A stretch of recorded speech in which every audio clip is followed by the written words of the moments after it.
நான் சூர்ப்பனகை என்னும் ராட்சசி. நான் விரும்பிய உருவத்தை தரிக்கும் சக்தி உடையவள். ராவணனின் தங்கை. உன்னை என்னுடைய கணவனாகவே எண்ணி பார்க்கிறேன் ராமா. நான் அளவில்லாத சக்தி உடையவள். என்னை ஏற்றுக்கொள். உடல் வற்றி அழகற்று இருக்கும் இந்த பெண்ணை சீதையை சொல்கிறாள்.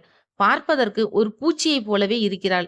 முதலில் நான் உன் தம்பியையும் இந்த விகாரமான பெண்ணையும் விழுங்கி தீர்த்து கட்டி விடுகிறேன். பிறகு நாம் நம் விருப்பம் போல் இந்த தண்டகவனத்தில் மகிழ்ச்சியுடன் சுற்றித் திரியலாம் என்றாள். ஆசையால் மதி இழந்து பிதற்றும் அந்த பெண்ணை பார்த்து சிரித்துக்கொண்டே ராமன் சொன்னான், பெண்மணியே, நான் ஏற்கனவே திருமணம் ஆனவன். என் மனைவியும் உடன் இருக்கிறாள். உன்னை போன்ற பெண்களுக்கு சக்களத்தியினால் துன்பமே உண்டாகும். இங்கே இருக்கும் என் தம்பி லட்சுமணன் அழகானவன், நன்னடத்தை உடையவன். அவன் மனைவி அவனுடன் இல்லை. ஆகவே என் தம்பியை கணவனாக ஏற்றி எதிர்ப்பின்றி வாழ்வாய் என்றான்.